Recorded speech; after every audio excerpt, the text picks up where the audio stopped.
Ruth chapter 1. In the days when the judges ruled, there was a famine in the land. So a man from Bethlehem in Judah, together with his wife and 2 sons, went to live for a while in the country of Moab. The man's name was Elimelech. His wife's name was Naomi, and the names of his 2 sons were Mahlon and Chilion. They were Ephrathites from Bethlehem, Judah, and they went to Moab and lived there. Now Elimelech, Naomi's husband, died, and she was left with her 2 sons. They married Moabite women, one named Orpah and the other Ruth.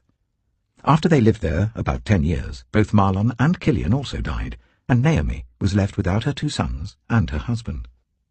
When Naomi heard in Moab that the Lord had come to the aid of his people by providing food for them, she and her daughters-in-law prepared to return home from there. With her 2 daughters-in-law, she left the place where she had been living and set out on the road that would take them back to the land of Judah.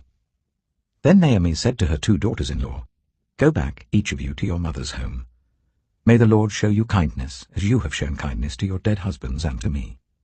May the Lord grant that each of you will find rest in the home of another husband." Then she kissed them goodbye, and they wept aloud, and said to her, "We will go back with you to your people." But Naomi said, "Return home, my daughters. Why would you come with me? Am I going to have any more sons who could become your husbands? Return home, my daughters. I am too old to have another husband, even if I thought there was still hope for me. Even if I had a husband tonight and then gave birth to sons, would you wait until they grew up? Would you remain unmarried for them? No, my daughters. It is more bitter for me than for you, because the Lord's hand has turned against me." At this they wept aloud again. Then Orpah kissed her mother-in-law goodbye, but Ruth clung to her. "Look," said Naomi, "your sister-in-law is going back to her people and her gods. Go back with her." But Ruth replied, "Don't urge me to leave you or to turn back from you. Where you go, I will go, and where you stay, I will stay. Your people will be my people, and your God, my God. Where you die, I will die, and there I will be buried. May the Lord deal with me, be it ever so severely, if even death separates you and me."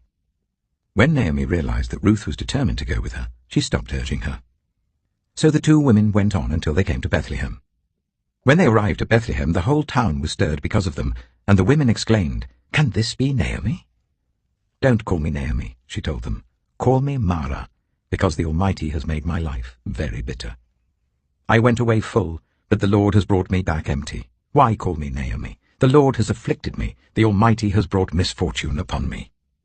So Naomi returned from Moab, accompanied by Ruth the Moabite, her daughter-in-law, arriving in Bethlehem as the barley harvest was beginning. Ruth chapter 2. Now Naomi had a relative on her husband's side, a man of standing from the clan of Elimelech, whose name was Boaz. And Ruth the Moabite said to Naomi, "Let me go to the fields and pick up the leftover grain behind anyone in whose eyes I find favor." Naomi said to her, "Go ahead, my daughter." So she went out, entered a field, and began to glean behind the harvesters. As it turned out, she was working in a field belonging to Boaz, who was from the clan of Elimelech. Just then Boaz arrived from Bethlehem and greeted the harvesters. "The Lord be with you." "The Lord bless you," they answered. Boaz asked the overseer of his harvesters, "Who does that young woman belong to?" The overseer replied, "She is the Moabite who came back from Moab with Naomi. She said, 'Please let me glean and gather among the sheaves behind the harvesters.' She came into the field and has remained here from morning till now, except for a short rest in the shelter." So Boaz said to Ruth, "My daughter, listen to me. Don't go and glean in another field, and don't go away from here. Stay here with the women who work for me. Watch the field where the men are harvesting, and follow along after the women. I have told the men not to lay a hand on you, and whenever you are thirsty, go and get a drink from the water jars the men have filled." At this, she bowed down with her face to the ground. She asked him, "Why have I found such favor in your eyes, that you notice me, a foreigner?" Boaz replied, "I've been told all about what you have done for your mother-in-law since the death of your husband. How you left your father and mother and your homeland and came to live with a people you did not know before. May the Lord repay you for what you have done. May you be richly rewarded by the Lord, the God of Israel, under whose wings you have come to take refuge. May I continue to find favor in your eyes, my Lord," she said. "You have put me at ease by speaking kindly to your servant, though I do not have the standing of one of your servants." At mealtime, Boaz said to her, "Come over here. Have some bread and dip it in the wine vinegar." When she sat down with the harvesters, he offered her some roasted grain. She ate all she wanted and had some left over. As she got up to glean, Boaz gave orders to his men, "Let her gather among the sheaves, and don't reprimand her. Even pull out some stalks for her from the bundles, and leave them for her to pick up, and don't rebuke her." So Ruth gleaned in the field until evening. Then she threshed the barley she had gathered, and it amounted to about an ephah. She carried it back to town, and her mother-in-law saw how much she had gathered. Ruth also brought out and gave her what she had left over after she had eaten enough. Her mother-in-law asked her, "Where did you glean today? Where did you work? Blessed be the man who took notice of you." Then Ruth told her mother-in-law about the one at whose place she had been working. "The name of the man I worked with today is Boaz," she said. "The Lord bless him," Naomi said to her daughter-in-law. "He has not stopped showing his kindness to the living and the dead." She added, "That man is our close relative. He is one of our guardian redeemers." Then Ruth the Moabite said, "He even said to me, 'Stay with my workers until they finish harvesting all my grain.'" Naomi said to Ruth her daughter-in-law, "It will be good for you, my daughter, to go with the women who work for him, because in someone else's field you might be harmed." So Ruth stayed close to the women of Boaz to glean until the barley and wheat harvests were finished, and she lived with her mother-in-law. Ruth chapter 3. One day, Ruth's mother-in-law, Naomi, said to her, "My daughter, I must find a home for you, where you will be well provided for. Now Boaz, with whose women you have worked, is a relative of ours. Tonight he will be winnowing barley on the threshing floor. Wash, put on perfume, and get dressed in your best clothes. Then go down to the threshing floor, but don't let him know you are there until he has finished eating and drinking. When he lies down, note the place where he's lying. Then go and uncover his feet and lie down. He will tell you what to do." "I will do whatever you say," Ruth answered. So she went down to the threshing floor and did everything her mother-in-law told her to do. When Boaz had finished eating and drinking and was in good spirits, he went over to lie down at the far end of the grain pile. Ruth approached quietly, uncovered his feet, and lay down. In the middle of the night, something startled the man. He turned, and there was a woman lying at his feet. "Who are you?" he asked. "I am your servant Ruth," she said. "Spread the corner of your garment over me, since you are a guardian redeemer of our family." "The Lord bless you, my daughter," he replied. "This kindness is greater than that which you showed earlier. You have not run after the younger men, whether rich or poor. And now, my daughter, don't be afraid. I will do for you all you ask. All the people of my town know that you are a woman of noble character. Although it is true that I am a guardian redeemer of our family, there is another who is more closely related than I. Stay here for the night, and in the morning, if he wants to do his duty as your guardian redeemer, good, let him redeem you. But if he is not willing, as surely as the Lord lives, I will do it. Lie here until morning." So she lay at his feet until morning, but got up before anyone could be recognized. And he said, "No one must know that a woman came to the threshing floor." He also said, "Bring me the shawl you're wearing and hold it out." When she did so, he poured into it 6 measures of barley and placed the bundle on her. Then he went back to town. When Ruth came to her mother-in-law, Naomi asked, "How did it go, my daughter?"